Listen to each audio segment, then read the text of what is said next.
Un saludo especial a toda la audiencia de Crudo Transparente. Estamos con el ingeniero Julio César Vera. Él es presidente de la Asociación Colombiana de Ingenieros de Petróleo, ACIPET, y es nuestro invitado en la entrevista transparente del mes de mayo. Acuérdense que nos pueden seguir en nuestras redes sociales CTC Colombia y todo el contenido de investigaciones, crónicas y entrevistas en nuestra página web crudotransparente.com. ¿Cómo está, doctor Vera? ¿Cómo se encuentra el día de hoy? Muy bien, muchas gracias, muy complacido con esta invitación y un saludo muy especial a todas las personas que nos están viendo a través de los diferentes medios de difusión de esta entrevista. ACIPET, digamos, ha tenido una labor muy importante desde hace 50 años, acompañando, digamos, todo el sector de hidrocarburos en términos de innovación, de trabajo, acompañando a los ingenieros, incluso de trabajo social. Pero ¿por qué, por favor, no nos cuenta qué ha hecho la organización durante más de 50 años?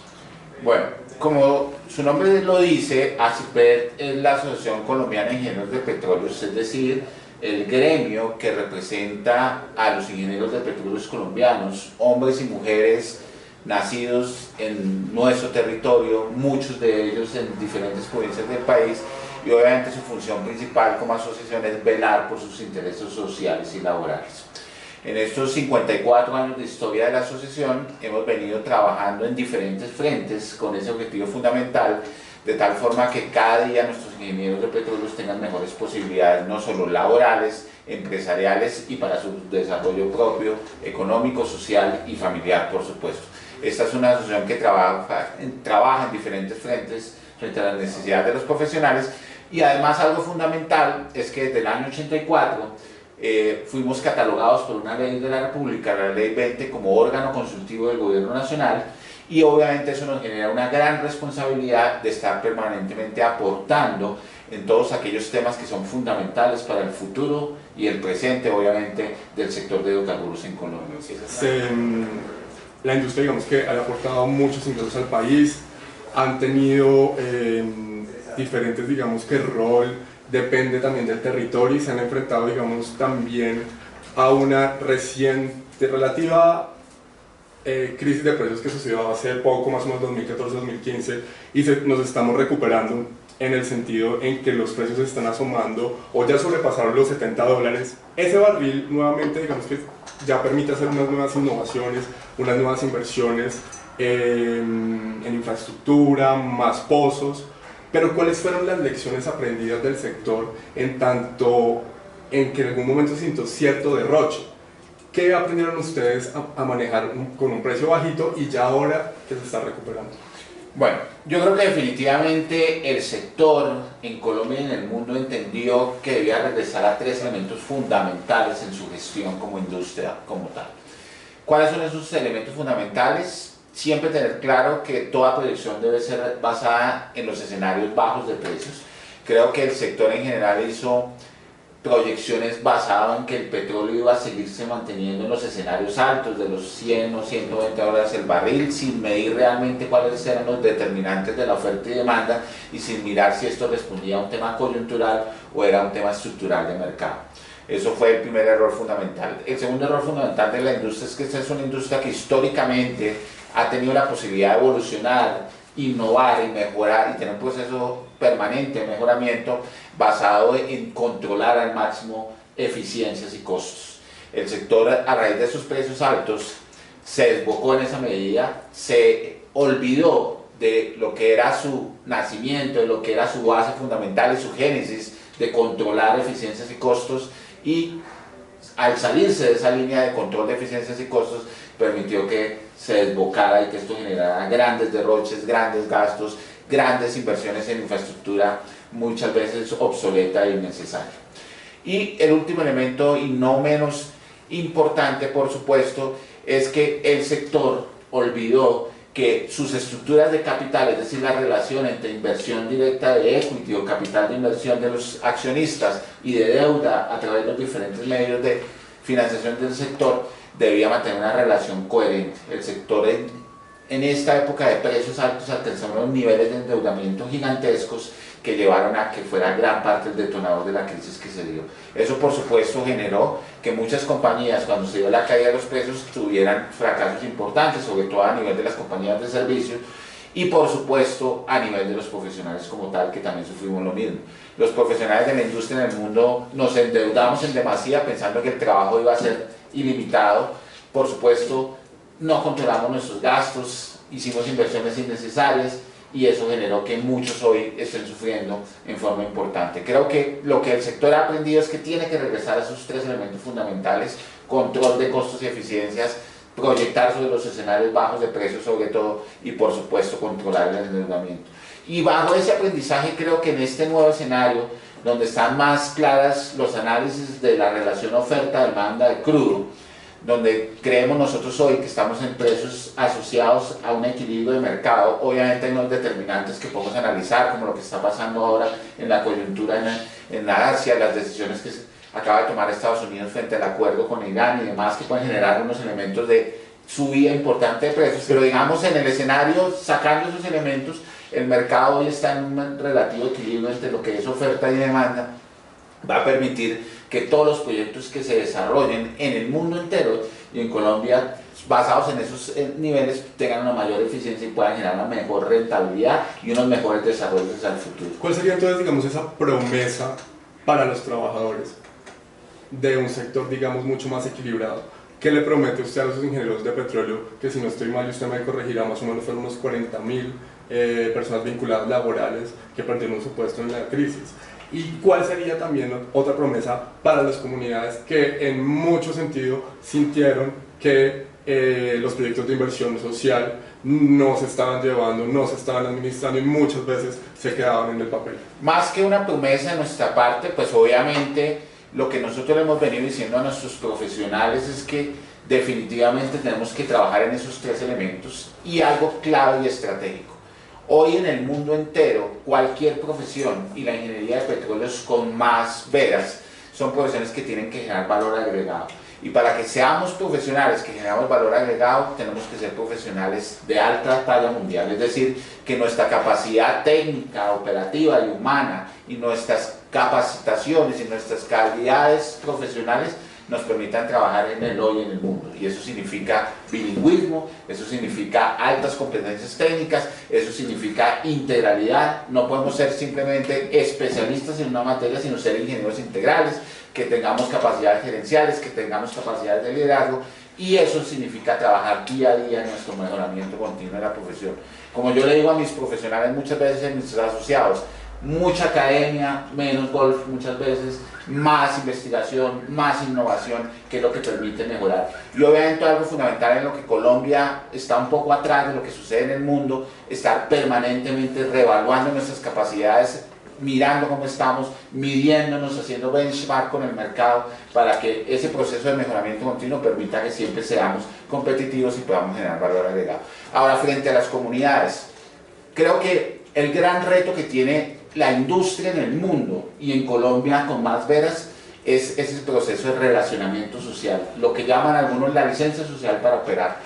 Creo que lo fundamental que el país tiene que entender, y los 48 millones de colombianos tienen que entender, es que esta es una industria que definitivamente salió del closet, que esta era que en el pasado era una industria que manejaba un bajísimo perfil, ha tomado una decisión estratégica de eliminar ese bajo perfil, de tener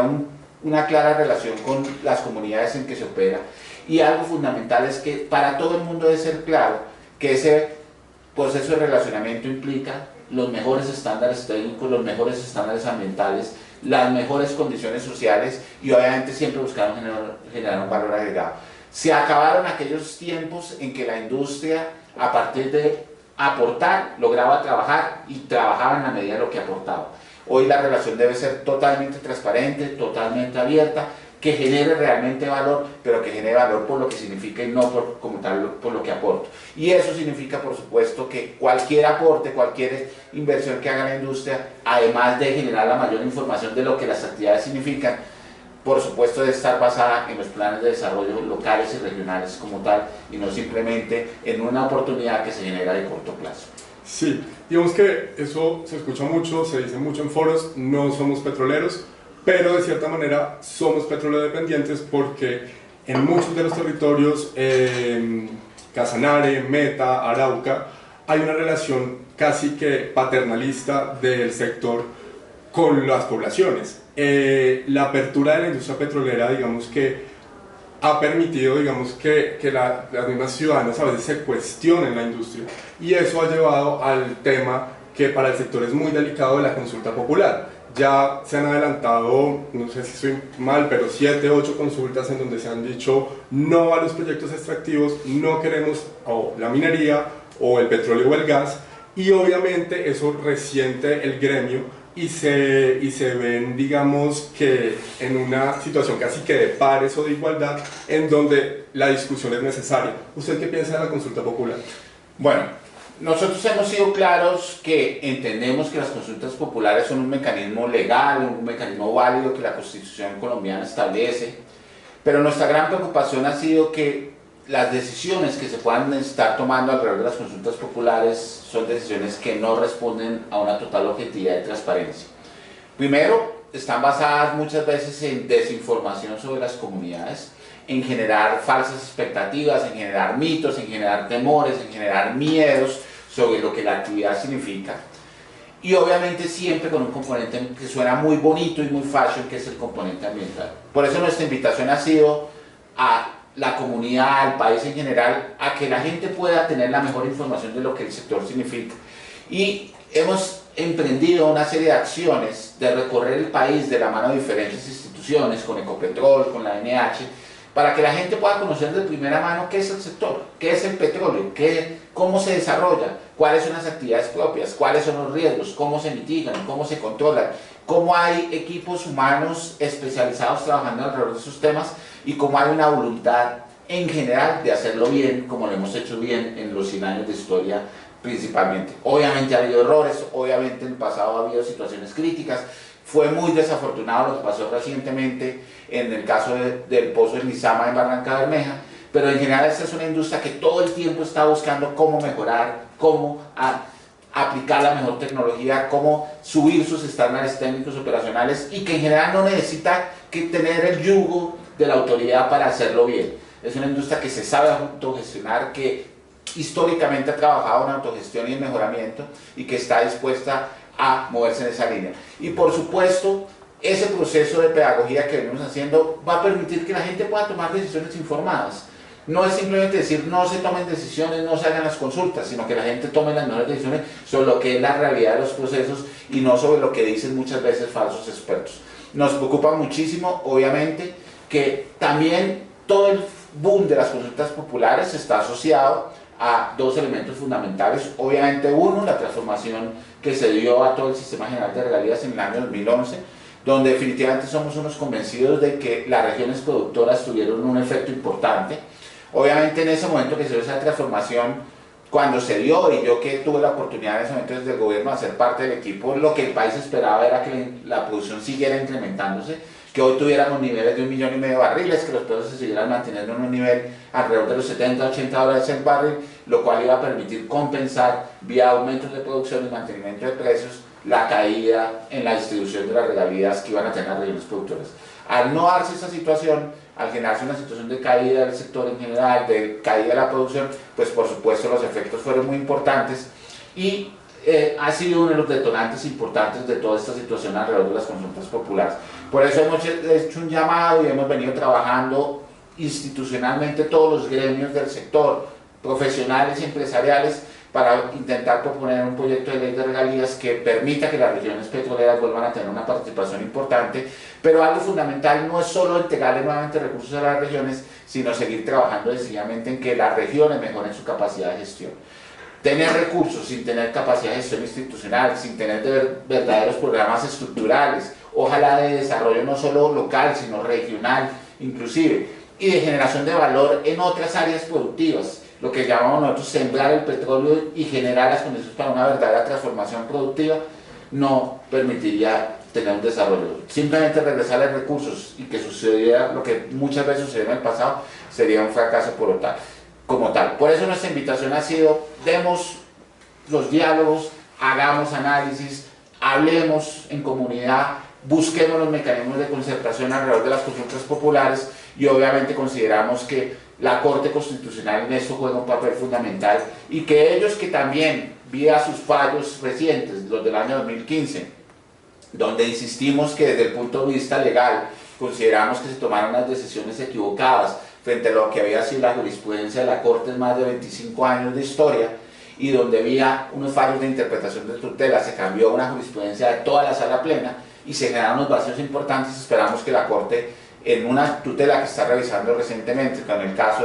de Cumaral, la consulta popular que se dio en ese municipio, pueda nuevamente corregir el rumbo y que ojalá esos escenarios de concertación entre región, entre uso del suelo y el subsuelo se den en escenarios naturales como sería el Congreso de la República y el diálogo permanente entre la comunidad, el sector y por supuesto el gobierno. ¿Cómo es ese convenio con Ecopetrol? Porque si entiendo bien, y según nos comenta, son 3.000 talleres que se tienen planeados precisamente para socializar los beneficios de la industria que ha tenido en esta historia de 100 años que lleva el petróleo en el país. Ahora, ¿cómo los han recibido? ¿En qué regiones ya han estado? ¿Y la gente qué dice? Mira, yo creo que obviamente esta es una industria que a la gente le genera prevención, esta es una industria que a la gente por el desconocimiento le genera temor. Todo lo que se mueve muchas veces en redes sociales, y hoy que estamos en una época donde la información fluye tanto a través de las redes sociales, sean verdades o sean mentiras, genera obviamente prevención en la comunidad. Pero nuestra experiencia ha sido muy buena. Creemos que hoy que hemos recorrido cerca de 100 municipios desarrollados, visitadas más de 8.000 personas, cerca de 150 talleres a hoy, 250 talleres, perdón, a hoy,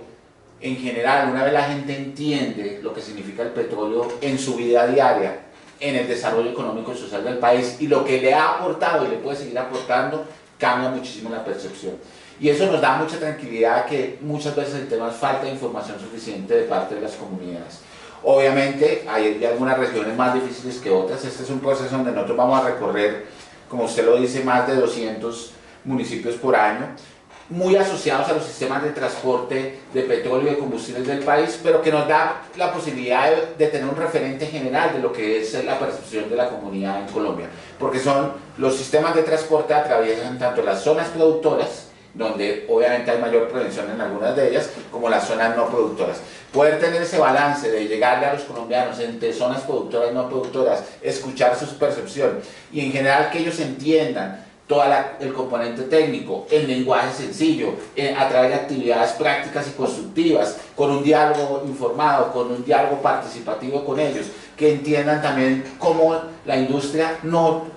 es la única que puede generar desarrollo, sino que hay otras actividades que pueden aportar al desarrollo de sus municipios y que ellos no lo conocen, cómo hay otros fondos, otros recursos, cómo gestionar proyectos y además cuáles son realmente los efectos sociales y ambientales de la industria, permite que haya una mejor percepción y de que haya la posibilidad de que Colombia entera siga teniendo el petróleo una oportunidad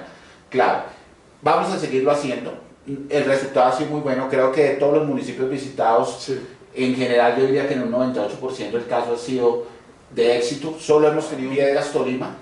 donde pues el único taller que hemos tenido en los más de 200 que hemos hecho que no pudimos terminar fue en el municipio de Piedras, pero estamos seguros que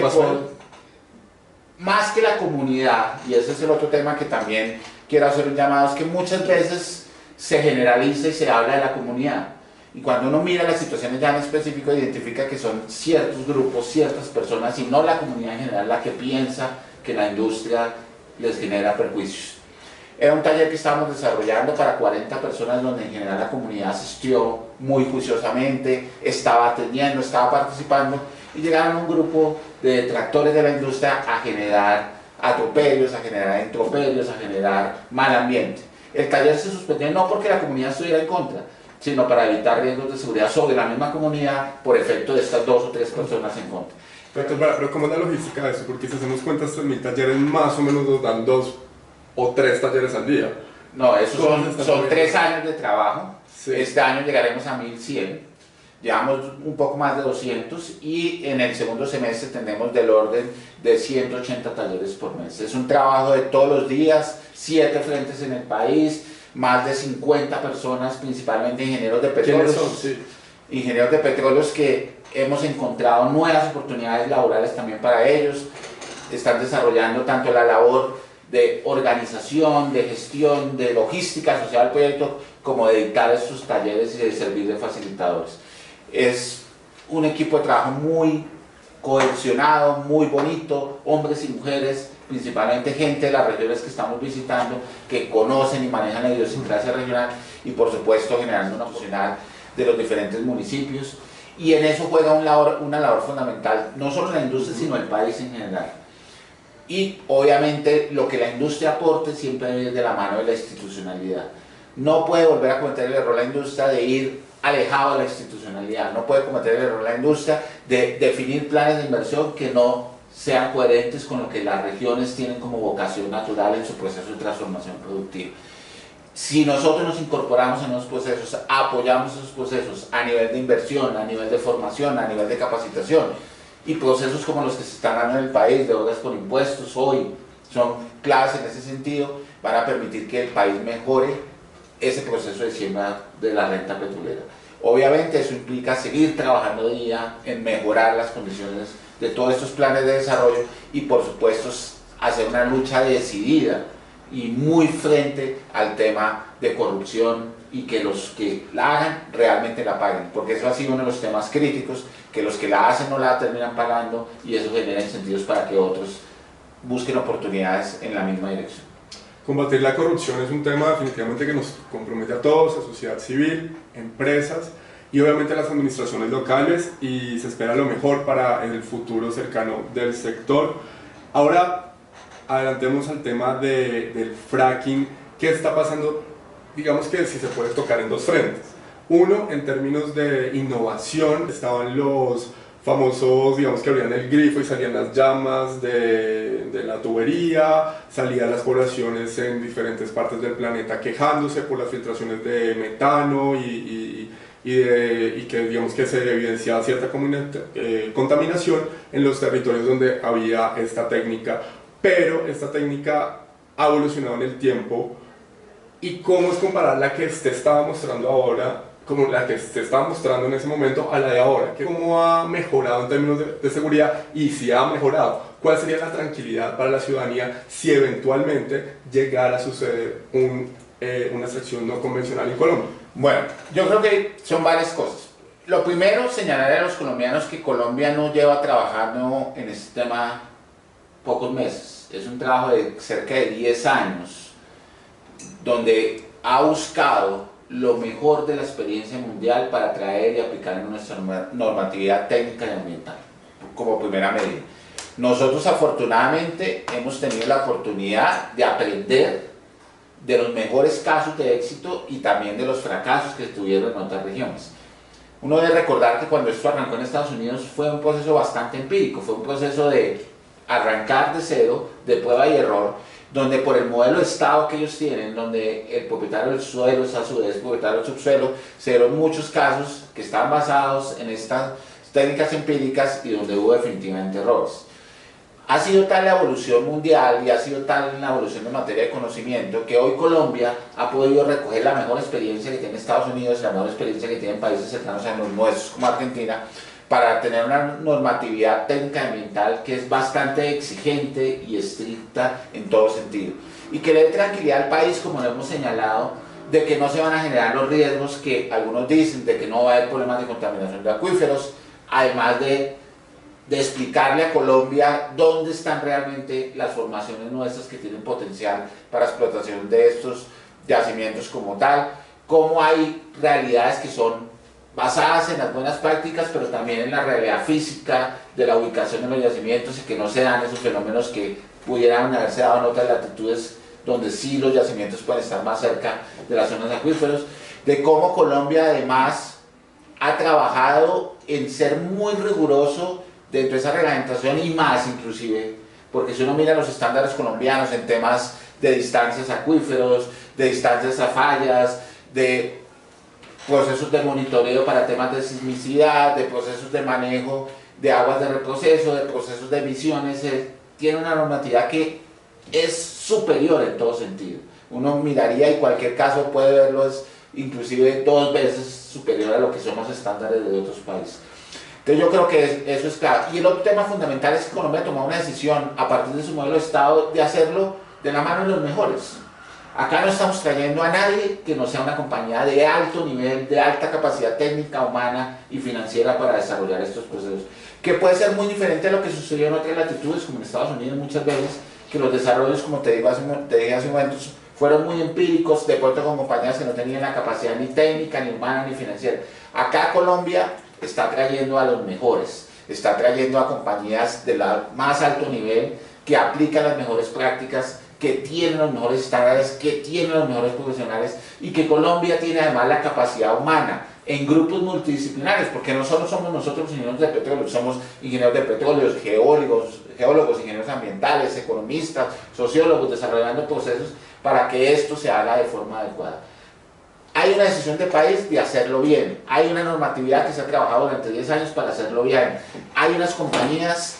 tanto nacionales como internacionales de los más altos estándares, y hay una decisión de que Colombia pueda en esto aprovechar una oportunidad de oro que tiene de cambiar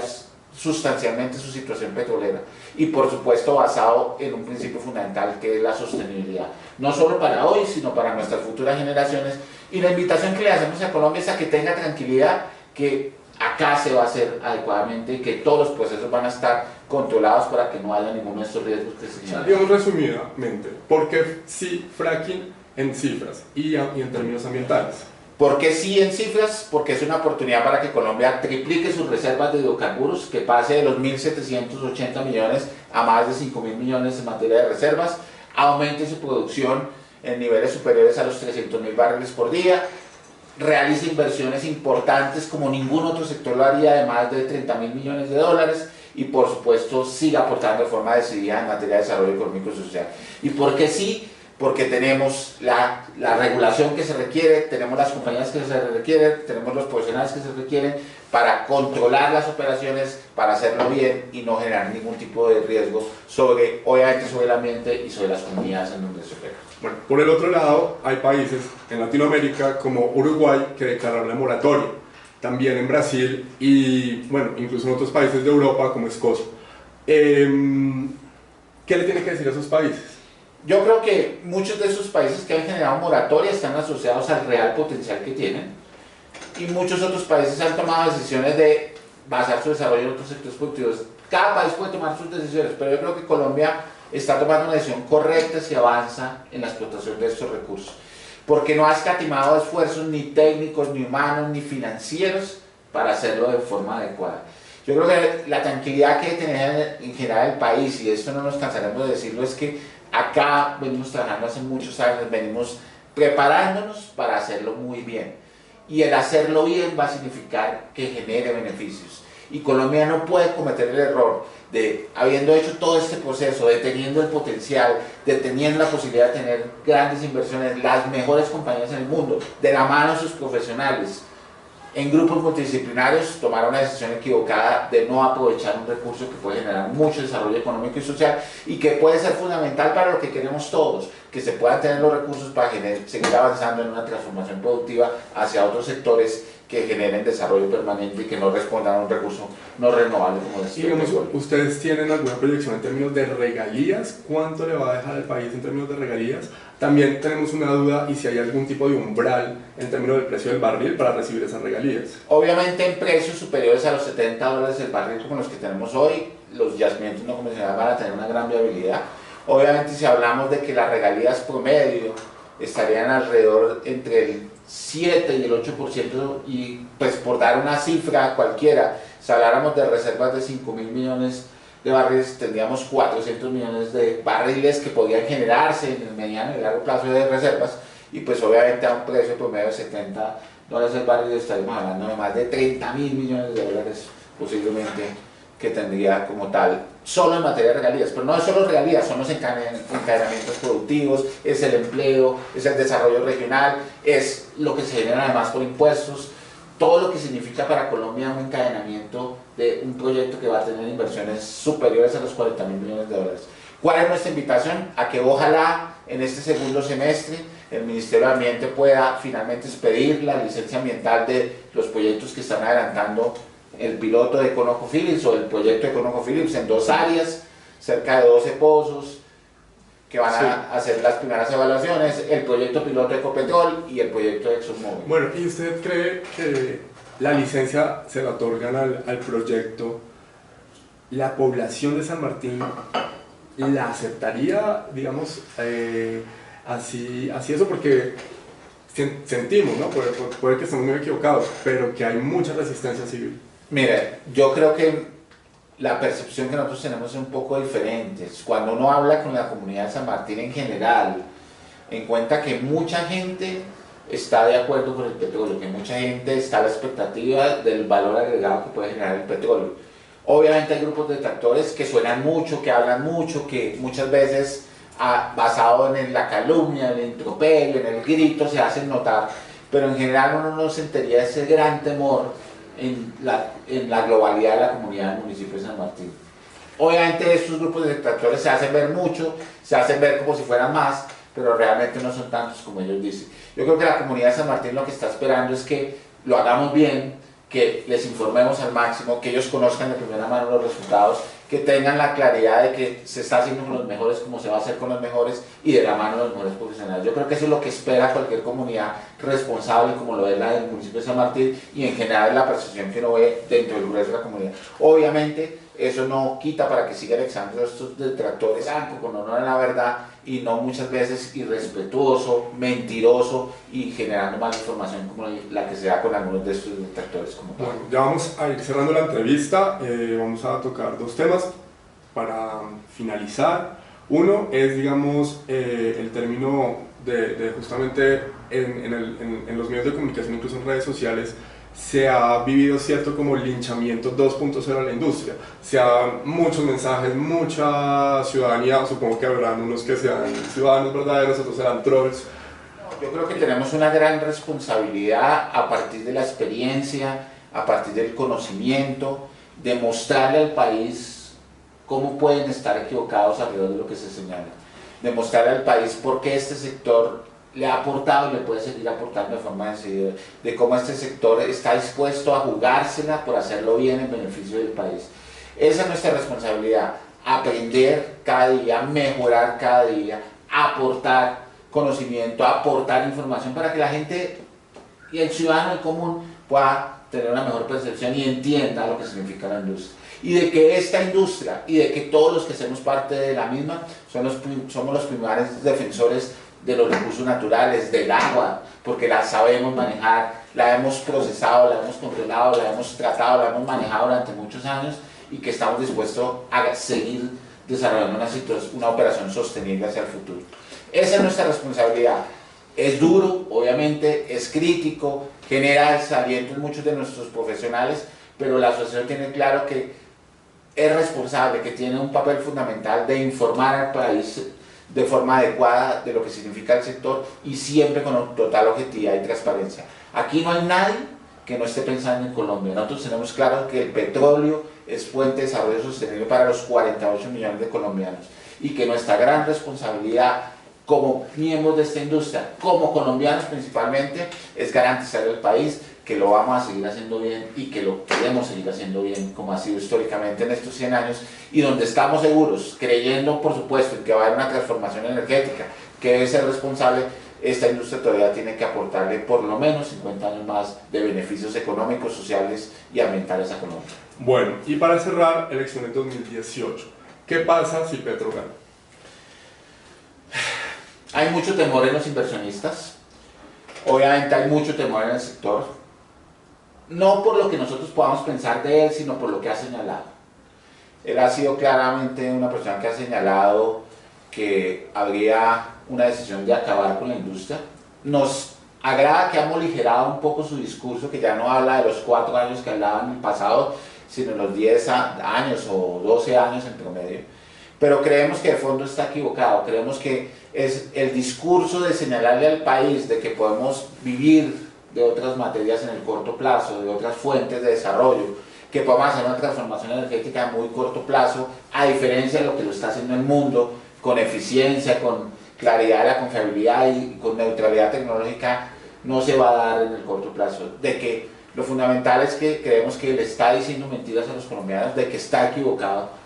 y que está prometiendo cosas que no van a ser realizables ni en el corto ni en el mediano, posiblemente en el muy largo plazo, pero que eso no es una realidad hoy para la situación actual de Colombia. Y de que si se da lo que promueve, Colombia en vez de progresar puede tener un franco de crecimiento y cambiar muy decididamente la situación futura del país en contra de nuestras futuras generaciones, por supuesto de nuestros hijos y nietos, que serían los que serían afectados. Por eso nuestra invitación, respetando mucho sus posiciones, y este no es un tema de intropero, ni mucho menos, es a que ojalá Colombia tome decisiones responsables que le permitan seguir generando valor agregado, que les permitan seguir generando desarrollo económico y social, y para eso es fundamental el petróleo. Un petróleo que se haga, se explote, se produzca, se explore en forma sostenible de la mano de los mejores profesionales como los tenemos en el país, y obviamente siempre con los más altos estándares técnicos, sociales y ambientales. Bueno, muchas gracias, doctor Julio César Vera, por compartir como toda la información con nosotros. Ya la audiencia puede sacar sus propias conclusiones sobre los diferentes, digamos, perspectivas que tiene el sector en este momento. Muchísimas gracias. Muchas gracias por la invitación y siempre muy complacido de poder acompañarlos.